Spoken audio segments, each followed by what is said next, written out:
Quand j'étais petite, je taisais comme une fleur.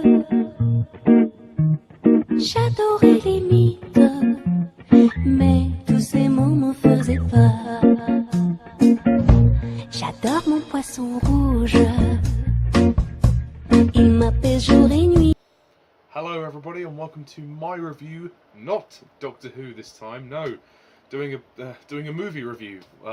I've done quite a lot of Doctor Who reviews recently, so I think it's nice to break it up a bit. So, today I'm going to be reviewing a new film that has come out recently, A Simple Favour, directed by Paul Feig, starring Anna Kendrick and Blake Lively.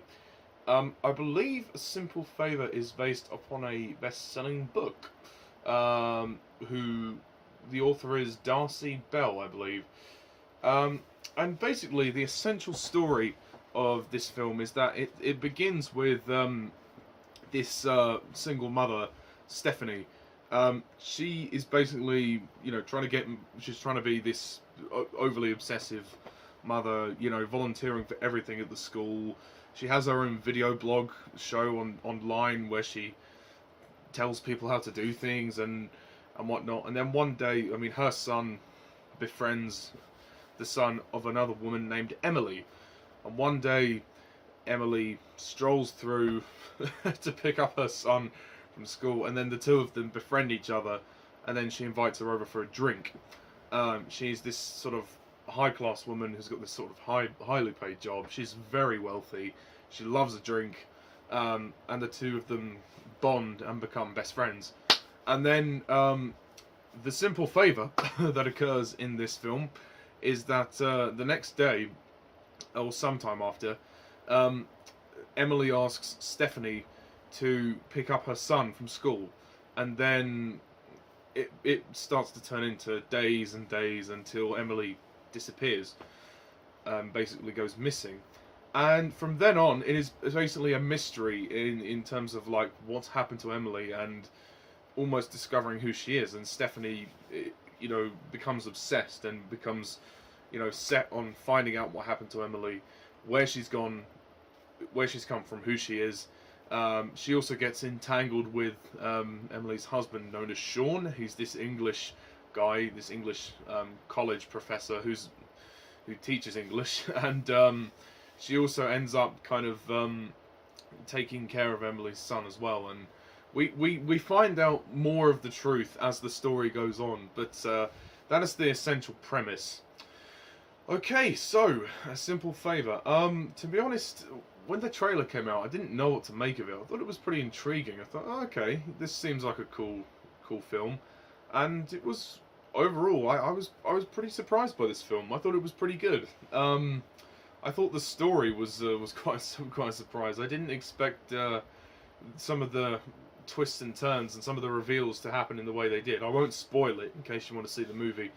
I have never read the book, so I can't compare to the book. But I'd be intrigued by the author's works now after reading this. I think I did watch a review of this film which indicated some issues, and I would have to agree with that. Sorry, I'm just trying to get comfortable. My issue with this film is the tone of it. I think this film struggles to balance its tones. It doesn't, it starts out and it doesn't really know what it wants to be. The first act is a bit of a mishmash. One minute it tries to be this rom-com, it tries to be this drama, it tries to be a mystery, it tries to be a lot of things. And it doesn't really, and it tries to be this crime movie as well. There's so many different tones that kind of just flip-flop. But then I think the film finds its footing about halfway through, and it becomes this kind of mystery drama, which I really like, and I was very intrigued by it throughout all of the 2 hours that we see. We're completely. I'm just there. I'm completely glued to the screen. I thought the story was incredibly engaging, and I really liked the characters of this film. The character of Stephanie, played by Anna Kendrick, she's really good in this film. Her performance is fantastic. She starts out with as this kind of, bubbly sort of girl, like, oh, hi, moms, I'm Stephanie, oh, like, I'm so happy with life, I love everything. I mean, obviously, we find out some development about her, some very strange developments as well. Borderline developments, shall we say. But the more intriguing character would have to be Emily. Emily's a sphinx. Like, you just can't read her. Like, she's just... I mean, one minute, you find out one thing about her, they say she's a compulsive liar. You just don't know whether to believe anything, or, whether she's telling the truth or not. And the climax of the movie, we finally see her, for the first time, tell the truth. But, yeah, she's a really complex character, and I think Blake Lively plays her very well. There's quite a lot of the film where she's not there, where she's quite absent, but I think she does a fantastic job in this film. And there's the scene when the two of them meet, and they're drinking martinis, and they're sort of a little bit drunk, and she kind of... You don't really know what to make of her. Like, she's not really you think, okay, she's a bit weird. But I like that. There's a lot of mystery with the characters. I think the character of the husband is also good. Sean, I think his name is. Yeah, Sean Townsend, played by Henry Golding. He's good in the movie as well. I mean, his character is basically a sleaze. I mean, there's nothing else really to say about him. You think that he's a nice guy, and he's kind of unaware of what his wife has been getting up to. And we find out about their relationship and how they met and how things happened, and then he decides to go towards Stephanie. So he's kind of in between the two women, and that doesn't really help the situation. But it all makes for some really compelling drama. I think that this film is paced rather well. I think the direction is pretty solid.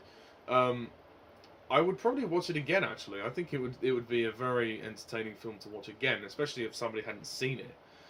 I thought at first that Anna Kendrick was going to annoy me, but thankfully her performance, she kind of softens down her performance. Her character changes quite a lot over the film. She starts to realise, she starts to become less naive about things. So I think the way that this film does the characters is great. There's some nice moments of comedy as well. The two little kid boys that act in the movie are good as well. It's a really compelling drama. I like it. And I guess the fact that it's called A Simple Favor is just kind of ironic. The music is good too, as well. And I love the production design. I mean, there's this gorgeous house that Emily and her husband live in with their son. It's so expensive. I mean, they're so wealthy. I mean, she's so wealthy. She has this high class job, and it's amazing. I mean, I would kill to live there, but she's not happy about it. But I mean, there's not much more I can really say about this film. I think it's very good. I would advise you. I think it's pretty good. I would advise you to go and see it. It's just slightly tonally all over the place at times, but other than the conflicting tones, I'd say this is a pretty solid piece of filmmaking. So I would give this movie an 8 out of 10. Quand j'étais petite, je me taisais comme une fleur. J'adorais les mythes, mais tous ces mots m'en faisaient peur. J'adore mon poisson rouge. So that's my review of A Simple Favor, guys. Please leave your comments down below. Let me know what you thought. Of course, the review is completely spoiler-free. And what did you think of this movie? Please comment down below, let me know. And stay tuned for more reviews. I'm going to review The Predator. So until then, thank you all for watching. And as always, I'm Mr. TARDIS11. See ya.